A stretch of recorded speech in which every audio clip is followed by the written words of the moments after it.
Hello again, everybody, and welcome to another edition of My Faith with Homer and Pip. Homer? I've thought of options, but I just haven't found a better one. Mother Teresa. And again, remember, her whole life, she felt God had abandoned her. She did everything out of obedience. They found out she had a counselor. So don't ever question your faith as any different than Mother Teresa's. And then her famous saying is, "My secret is a very simple one. I pray." I'm not going anywhere else. One of her many, many beautiful quotes you may have heard is paraphrasing, if you judge people, you don't have time to love them.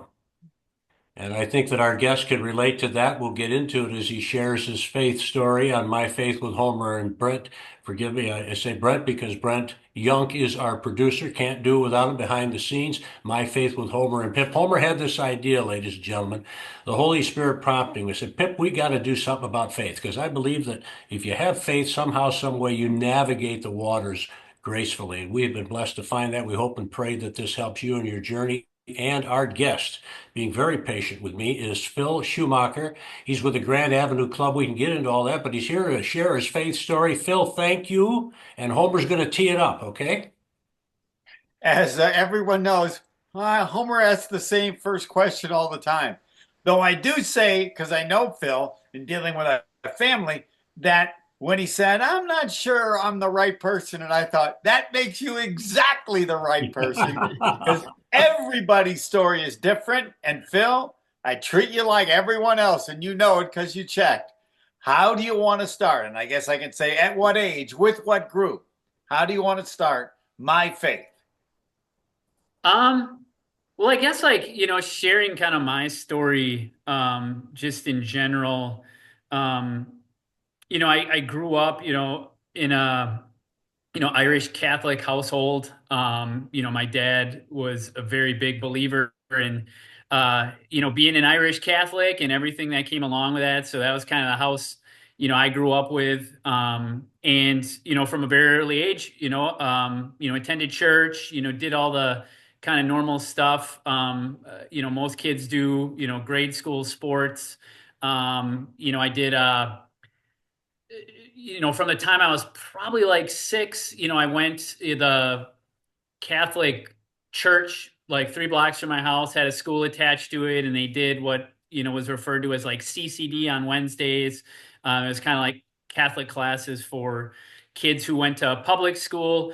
So I did that. The entirety of my childhood. Into high school. Was confirmed. In the Catholic Church in my hometown, which made my dad, really proud, because again, he was, again, a big Irish Catholic. And, in my kind of childhood, it's normal, I'd say, community. I grew up in lacrosse, from the age of 5 on, through high school. Um, played a lot of sports, liked theater, so those were some of my big interests. I think, as far as like, just talking about faith, I think, I came, the one thing I feel like my father had a lot of, was compassion, I think, for people. And, a lot of the things he participated in when I was a kid, were linked with kind of, being compassionate. I mean, he was a substance abuse counselor. He was very open about his issues with alcohol, in his 20s. And it kind of is what, transformed his career. He was, grew up in Milwaukee, so he lived in Milwaukee most of his life, adult life, and worked at some local factories here. Was a part of unions. Was a big believer in unions, and again, that thought of compassion and a lot of what he did in his private time was kind of linked to that. So as a kid, like we participated in things that supported kind of I would say like homeless individuals, which kind of comes into play later in my career.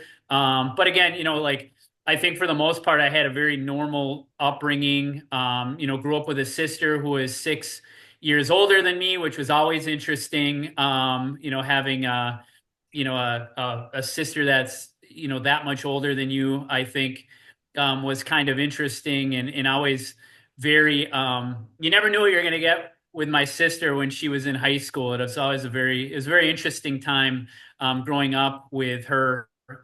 She's great now. Our relationship is absolutely awesome, but I'll tell you, the high school years um, weren't easy for myself or my parents. And, she'll every once in a while kind of like nudge me and apologize. She'll be, I'm sorry.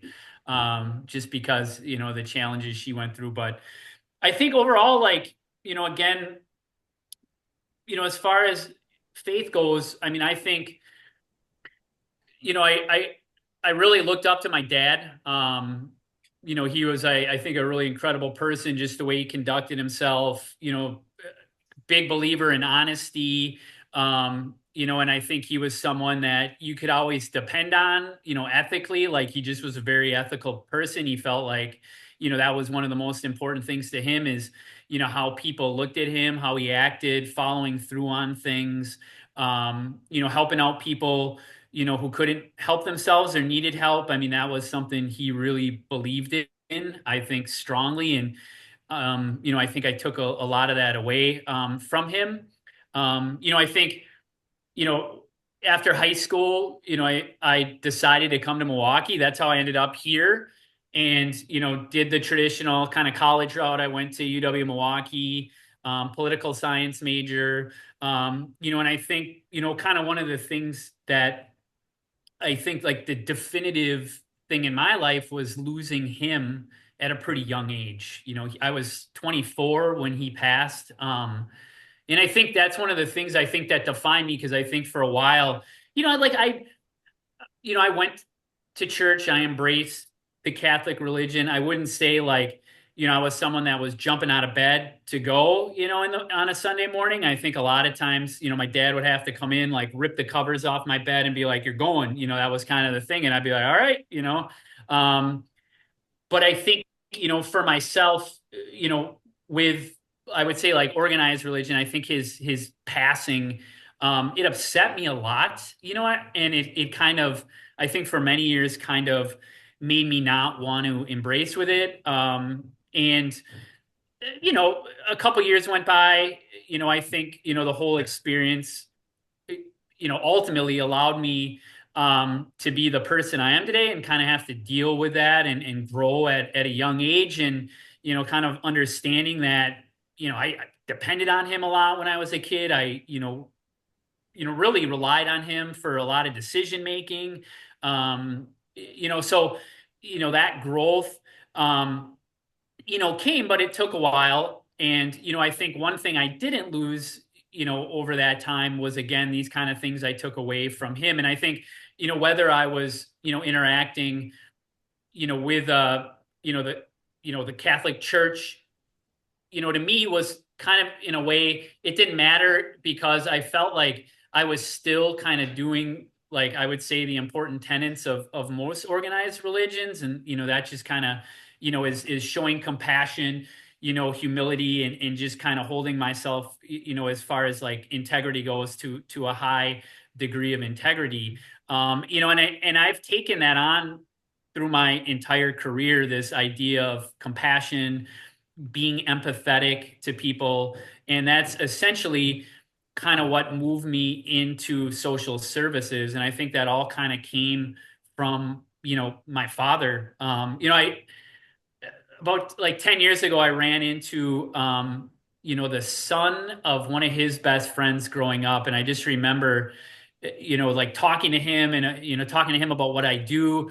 And he just kind of looked at me. He's like, well, the apple doesn't fall real far from the tree. It was like, and it kind of clicked. I was like, it really doesn't, does it? But, I look at that as a good thing. I was after college, really struggling to figure out what I wanted to do. And, everyone, had given me suggestions and I, kind of tried a couple different routes and, really didn't find anything that clicked. And, it was like one day I was working in a restaurant. I had this friend of mine who I was working with who worked at an organization in Milwaukee called Healthcare for the Homeless. And he had, said to me, he's like, you know what, like, I think you'd be really good at a job we had. And I know you're, really kind of looking to get out of the restaurant industry, which I was. And, at first I was kind of like, oh, I don't know if that's for me. I don't know if I could do that. And, after thinking about it for a couple weeks, at the time I was just kind of burned out with restaurants, and I was like, you know what, like, this is probably exactly what I need right now. And I connected with him and just said, what do I got to do? Is the offer still there? Like, what do I got to do? And he set up an interview, um, and I ended up getting the job, and it's kind of what started, I think, my career trajectory of, working in social services. That position was an outreach position. So really what it entailed was, being in the community, helping individuals who are struggling with severe mental illness and that were homeless, kind of connecting them to local services, case management, housing services, financial services. And, I think I ended up knowing kind of early that I really liked it and that I was good at it. And I think that just kind of snowballed into, essentially getting a supervisor position, a management position in social services, eventually taking a director position at the Guest House, which is another Milwaukee social service agency.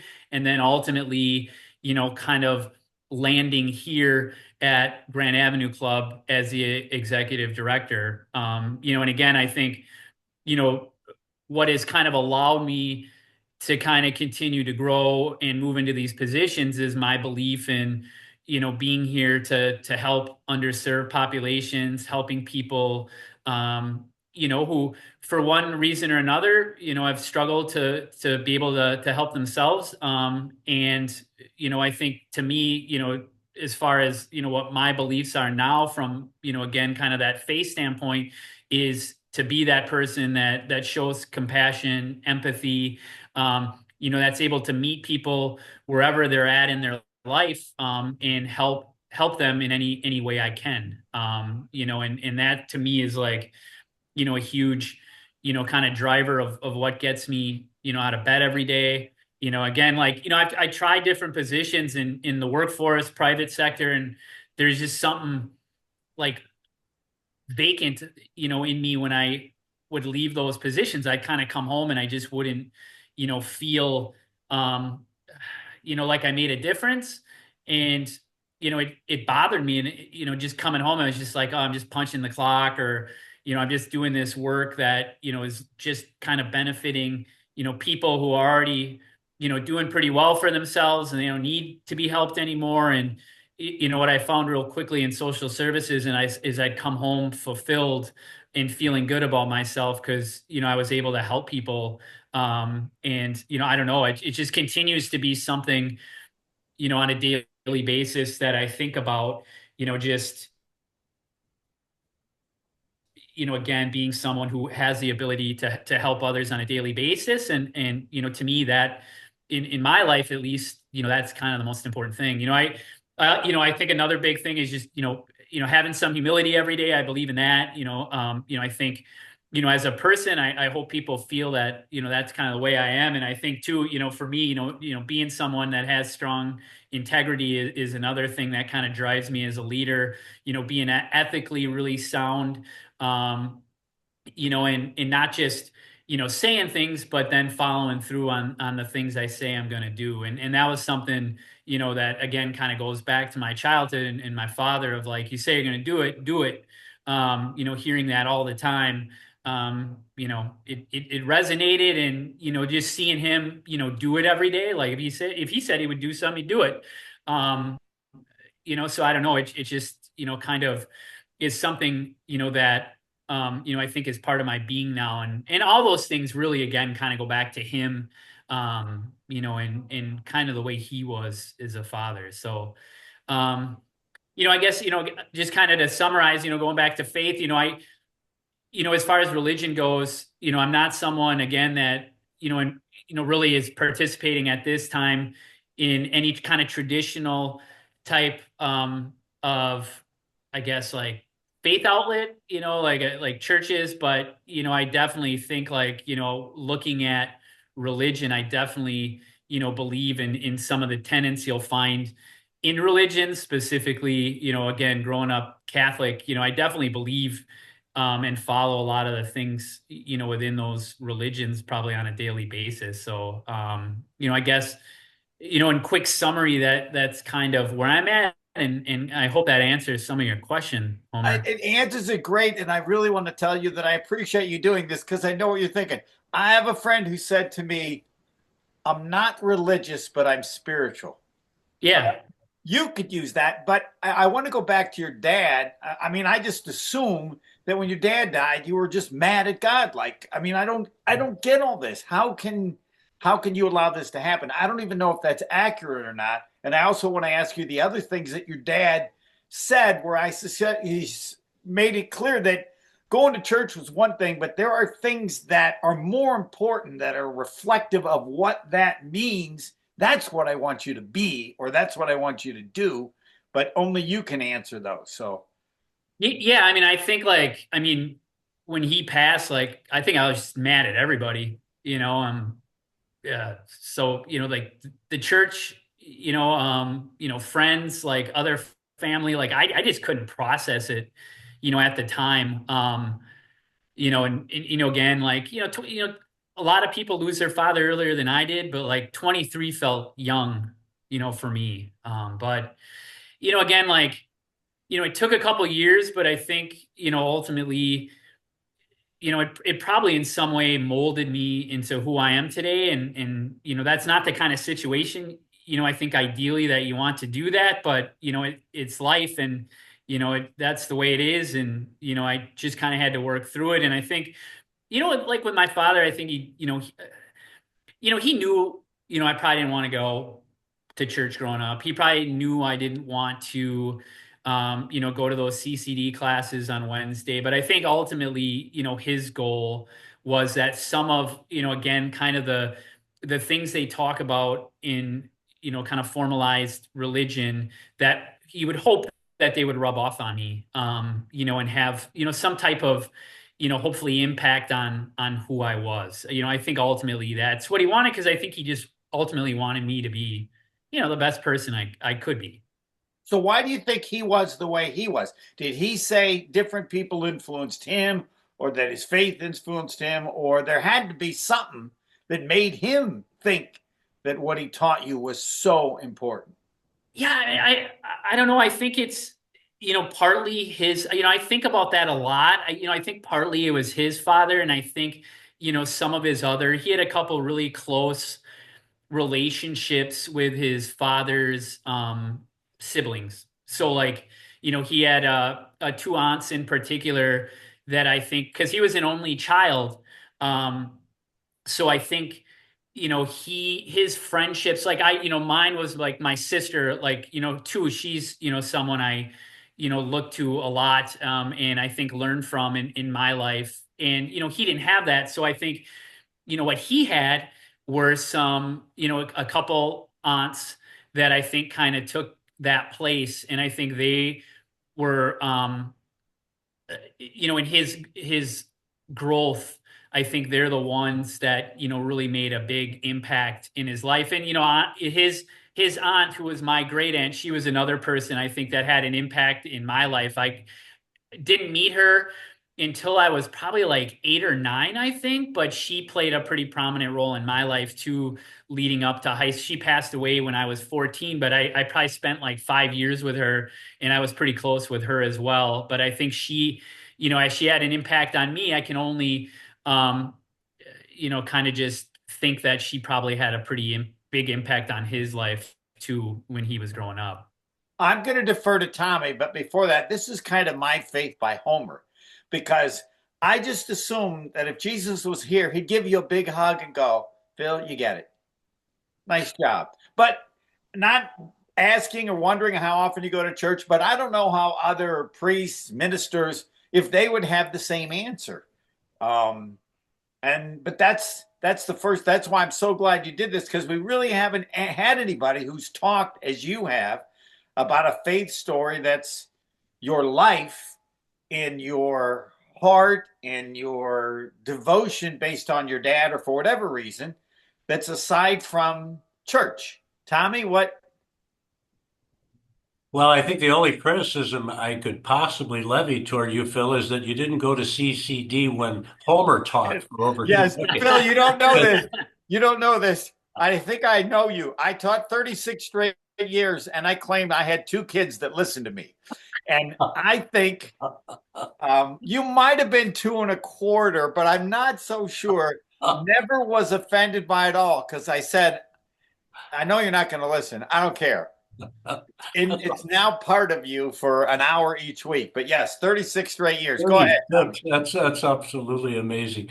We are delighted to have Phil Connelly with us from the Grand Avenue Club. On My Faith with Homer and Pip were produced by Brent Young, and Homer and the Holy Spirit came up with this idea. We always say we hope and pray it helps you to and through your journey in the cross. You know, a lot of people say, "Well, I go to mass or I go to church because I want to get to know God better." But Phil, if you'll please talk about the Holy Spirit leading you, and I believe in my humble opinion, because you are a spiritual man. In essence, you're probably going to church every day, right? With the people you have ministered to, you and your staff and what have you. Tell us all about the Grand Avenue Club. What a great outreach, a mission that it is. Yeah, it's a pretty incredible organization. And, so I always tell this story because I feel like, you talk about things like, it was meant to be, right? So when I was doing outreach work, I was working with individuals, and a big part of what we did, being a homeless prevention program is, we would, work with individuals, getting connected to services, but, probably the most important service we would connect them to is some type of housing service. So we would, get them off the street, get them into an apartment of their own. And, when I was first starting out, I felt like when that individual would make that transition, I was naive, and I was like, well, my work's kind of done here. I think like I did what I needed to do. I took them off the street, got them connected to services, everything's great. And what I was finding out is that wasn't the case. I would run individuals, check on them, like 6 months, a year down the line, and you know, was expecting, every time I'd ask him, like, how you doing? I was expecting this response, like, oh, so good. Thank you so much. But that wasn't always the case. And what I would find is a lot of time the answer was, well, like, I'm doing okay. And then you would kind of dive into the why they're only okay. And what you would find out is, like, hey, the response would be like, hey, like the apartment's great. I'm really appreciative. I'm glad to be off the street, but like kind of isolated. I don't have much connection to any of the people, my old social circles. And, I kind of feel alone, and, I'm not doing much. I'm just kind of here in my apartment, and it's not really that healthy. So, that was something that was coming up, and I was, you know, really, it really kind of challenged me because, I at the time, like, people would say that, and the first couple of times I really didn't know how to respond, and I kind of went back and I was like, well, there's got to be something out there to help these individuals kind of engage with something, to get them out of the house, to allow them a place where they can feel dignified and find purpose. And I started talking to some of my other colleagues, and the place they would always mention was Grand Avenue Club. And, I started, referring individuals to the Grand Avenue Club. And, what I'd find is, these individuals, I'd run into them again 3 months later, and I'd be like, how you doing? And they'd be like, great. Like I'm at Grand Avenue Club, I'm working a job, or, I'm part of a community where I can go, and, people, want to listen to me and hang out with me. And, I've got something to do every day now, something motivate me to get out of bed, and get out of this apartment. And it's great. And, that was my first initial experience. And, that stuck with me a really long time. In my time as, an outreach worker, my time at the guest house, one of the things I would always say to someone, like a case manager or a colleague that was, kind of struggling with the same thing I was struggling with, I, refer to the Grand Avenue Club.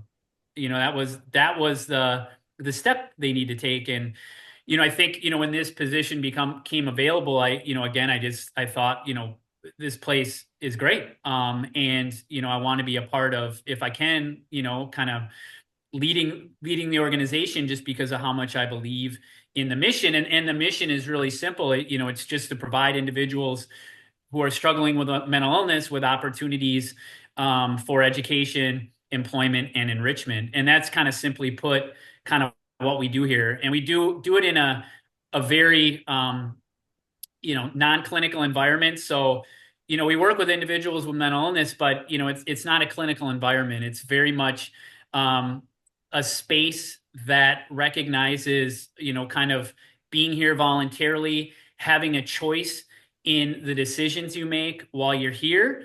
And that's a big driver, I believe, of why people come back. I mean, everyone here, I think finds purpose that they didn't have prior to walking in our doors. And, I think, a big reason that people come back is because of the community and the opportunities that we provide individuals on a daily basis. Our tagline is, we're a community that works. And, I think it honestly is like the perfect tagline for this organization because, we're first and foremost a community for people. And secondly, we provide opportunities to work and work, really to me, when I think about it, and the clubhouse model that we use is this idea that, recovery comes through work. It's really, kind of the vehicle towards rehabilitation is this idea of working every day, and using work as a way to recover. And that's really kind of in short, what the Grand Avenue Club's all about. This. Hold on now. I got a question. Yeah. I can only let no. I mean, I've said this. This is so hard. Don't you have a day when you go, I'm done. Enough. I've given it my best shot. This is somebody else can do it. And that's where my follow-up to people is like these people are God. This is Jesus. That you can't. There's something. It's so hard. Can you? Are you comfortable saying that, or do I overstate it?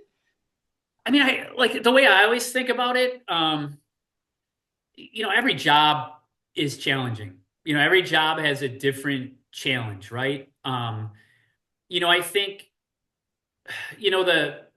the absolute beauty of Grand Avenue Club is like, at times, you'll see individuals who are kind of maybe at a low, struggling with some mental health symptoms, not in the right place, and, you also get to see, the other side of it is when, people have time to kind of work through it and we help them and we support them and we give them the opportunities. And then they kind of come out, again, and they're working a position. They're happy with who they are. They're happy with their life. That to me just completely outweighs, the other stuff. And, the good in this position just so outweighs the bad. And, to it, I used to, something, and so like at the guest house, for example, we would have individuals who were coming off the street into our shelter every day, because we had an on-site homeless shelter. And, like a staff member, this was something that happened a lot. A staff member would come up and just be like, you know what, I can't work with this person today. They yelled at me, they were upset. And the first thing I would say is like, I totally understand why you're upset. Like, I see why you'd be upset. Someone, was maybe yelling at you. They were very unhappy. I totally get it. What I would also say to them is like, but look at the other side of it. Like look at it through their lens. They were homeless. They were on the street. They're living in a shelter. Shelters, for what they are great places for people to be. It gets people off the street. It connects them to services. But I mean, it's still at the end of the day a shelter. You have to share a space, share bathrooms, share sleeping space. You got to kind of eat when the shelter tells you you can eat. It's, again, it's not an ideal situation long term. So when you kind of look at things that way, I think your kind of perspective changes on things. At least mine does. And I again, kind of apply that here. It's like, someone, is struggling with some mental health symptoms and you look at it through their lens, it makes it a lot easier to kind of put the other stuff aside, the emotional pieces of it, and just kind of see it again from their perspective. And then, be able to kind of work through, where they're at in the moment. At least Are that's, you are you doing God's work or are you doing your work? How do you look at it? I mean, honestly, I would say like, I think I'm doing the work that I think is right, and needs to be done. I think, the clubhouse model, itself, we follow the clubhouse model again, which is a rehabilitative model. There are over 370 clubhouses worldwide in over 30 countries. So, to me, like, the way I think of it every day is like this model, I think works for a lot of different reasons. I think, when you walk in here, again, like you walk in here as a person with the ability to decide what you want to do every day you walk in. And if you don't want to do something, you don't have to. That's empowering. Especially for people who've been in the mental health system a long time. And, what I hear a lot is like, look, I go, into a clinical setting and I'm just kind of a number and, I don't get a lot of say in what happens. So I think, having places that, kind of give individuals, the ability to make decisions, decide kind of, how they want to move forward with their life. That's really impactful. And, when you again kind of throw the employment piece into it and being able to offer individuals, long-term employment opportunities, I mean, that's a big deal. And it gives people, again, I think ultimately, a lot of purpose in their life. And, to me, again, you kind of look at that from a face standpoint. And, I think, again, we're kind of doing as a service all the things, I guess like that, the face side of things kind of, aligns with and believes in as well. So I don't know if that answered your question, Homer, but I feel like, um, maybe it's an I I don't don't know. know, but I feel like, Everything answers my question. All right. That's why whatever the answer is your answer. yeah. I, And I, I mean, I don't. I mean, I'll defer to Tommy, but I mean, do you realize how special you are or the other people um, in what you do, or you never think that way? I don't. honestly, again, like I never really think about it. Okay. I don't know it. And I think, again, that comes back to probably some of my upbringing and, maybe the humility side of things. Like, I just don't try to think about it.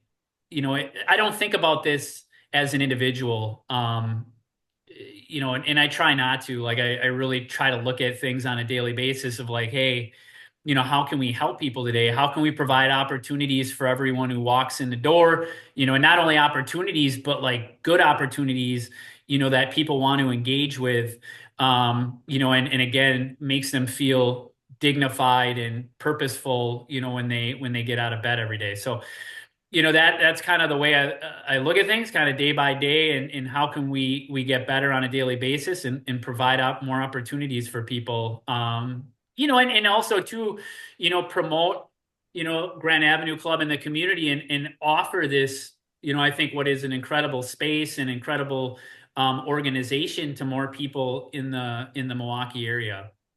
All right, I'll defer to Tommy, but one more. So, what will you say to somebody who watches this and goes, "I want to be like Phil. I got to be more like Phil. How can I be more like Phil?"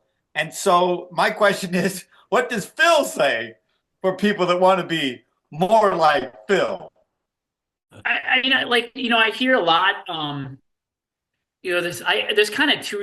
I have like kind of two answers to this. I would say like, one thing is just very simply like do what makes you happy. I think that's important, especially with careers. Um, like do what makes you happy where you're going to go home every day and feel good about yourself. Like that would be the first thing. I would say like, social services as a career, um, can be a pretty awesome career if, you kind of commit to it and, are, committed in the long term to being in social services. I think, you can just, again, kind of on a daily basis get a lot out of it. I think, I would say to anyone that wanted to get involved to do it, and once you do, you won't be ashamed you did. I think, a lot of people who do get into the social service field, like, they don't leave. I think, there are a lot of like-minded kind of individuals who do this work and, really believe in, kind of what I've shared today, but would probably, have very similar stories. I don't think I'm any better, any different in a lot of ways than a lot of those individuals. I think, it's really about, if this is something you've, you're going to try, and then you try it and you like it, then I would just commit, yourself to it, and, find ways. I think one thing that helps, and I would say this is for any career, is like, it's helpful to try different areas of social services and kind of, open yourself up to new opportunities, whether that is, you start kind of doing this one thing, but maybe you try supervising, managing. Don't be afraid to try different things, because there is a lot of growth opportunity within social services, where you can start, kind of at an entry level position and kind of work your way and move yourself up if that's what you want. I think there's a lot of opportunity to do that in social services, and it's what makes it great. And I think too, no matter how much you kind of move up, if you still really want to be a part in some way, at least a little bit of kind of the day to day, working with people, you still get to do that. Obviously you can't do it as much as you did when you were doing direct service, but there's still always the opportunity to do that. And I think, that, to me, is what made kind of social services great. Cause like I started trying all these things. I'm like, oh, I really like that. I really like that. And I just kept kind of growing, my career and growing as a person, and it just kind of worked itself out. But again, like, everybody's different. But, I think, if you're interested in social services, there's a lot of opportunity, a lot of ways to grow, and kind of advance your career, but at the same time, kind of stay rooted in the things that probably got you into it. And that's that compassion and empathy piece, of, on a day-to-day basis, being able to help people, and make an impact in people's lives in the community. All right, Tommy. And for all those people that are watching going home, are you ever going to shut up and let Tommy talk? You said it was your last question 9 different times. So this will be the final ninth time. Bill, this is what I enjoy the most, just listening to Homer, led by the Spirit, talking to you, chime in when I can. It's all about your story, and he facilitates it so beautifully. You hear a lot about one of the sayings Homer has. I love it. I repeat it often. Is the goodness of God. The goodness of God lives in you. Label it anything you want. You can wear it on your shirt, what have you. It's all well and done. Oh, excuse me here with my issues. When I start raising my arms, I have problem on the Zoom. But you're living it. You're living it, and I suspect they talk about we're supposed to be the hands and the feet of Jesus. That's what you are, and I suspect you probably see a lot of him in the people you minister to, and it's got to be amazingly satisfying for you and enriching. Yeah, I mean, again, like there's something about, again, this work where you can leave every day, like, just very like satisfied and fulfilled that, you were able to do something that was impactful for people's lives. And again, that's kind of, I think, for me, a driver of kind of why I got into this work. Um, Again, just, having a career path that was a bit meandering, and I, kind of tried a couple other careers, and they, I just didn't like them. And, it wasn't fulfilling. And I think, again, having that ability now to like, like when I leave today to go home and be like, yeah, like we made a difference, and we were able to help people in the community. I mean, there's just something about that, just is really important to me and kind of keeps, kind of my engine going, just knowing that I'm able to do that every day. I think it does not take an Einstein to figure out that your dad is very proud of his son. What do you think your dad would say to you, and what might you say to your father who impacted you, that goodness of God again, on so many levels, Phil, as you grew up? Yeah, I mean, I hope I made him proud. I think I did. I think, like any father, like, it didn't take much for him to be proud. I think like, I could come home with a B minus and he'd be like, B minus, great. And really in my head, I'm like, oh, it's not that great. But I think like he was someone, um, just as long as he knew, like, I think he knew with me, just that ultimately was, trying to be a good person. I think that's what probably made him the happiest, out of anything. I remember one time he said something to me, was like, someone was upset with me. I can't remember, I was probably like in my early 20s and I was telling him something and someone was upset with me and he was just like, you know what? Like, I don't know how someone couldn't like you, Phil. So, like, whatever they're saying, like, I don't buy it, and I remember that was like really impactful. I was like, really? But I mean, he 100% meant it. So, just someone I remember. Hey, Tommy, if you could do better than that, let me know. I was just going to say, we better wrap up. Phil, we can't tell you enough how grateful we are that you took some of your valuable time to share your faith story and the way you live it. And I know it will impact people because, once again, as Homer said, it's all about the goodness of God, and just doing what we're called to do. That's what you're doing. I know you have great peace, and I know that you're blessing people who will see this when Brent posted it a couple of weeks. Thank you from the bottom of our heart, sir. Hey, thank you. And thanks, Okay. Homer, for all you do. You bet. Yeah, he's the best, isn't he? Yeah. Once again, Uh, Phil Connelly has been our guest, the executive director of the Grand Avenue Club. Phil, again, thank you. What a blessing. We appreciate you and wish you Godspeed as you continue to make a difference in so many lives. Thank you for having me. It's a joy. So for Phil, for Brent Young, our producer, for Homer, who had that idea again, can't say it enough with the Holy Spirit. We hope and pray this helps you, everybody, on your journey to and through the cross of Christ. This has been My Faith with Homer and Pip. I'm Tommy Pippins. We'll see you next time. Until then, God bless you, and let's all keep going forward together.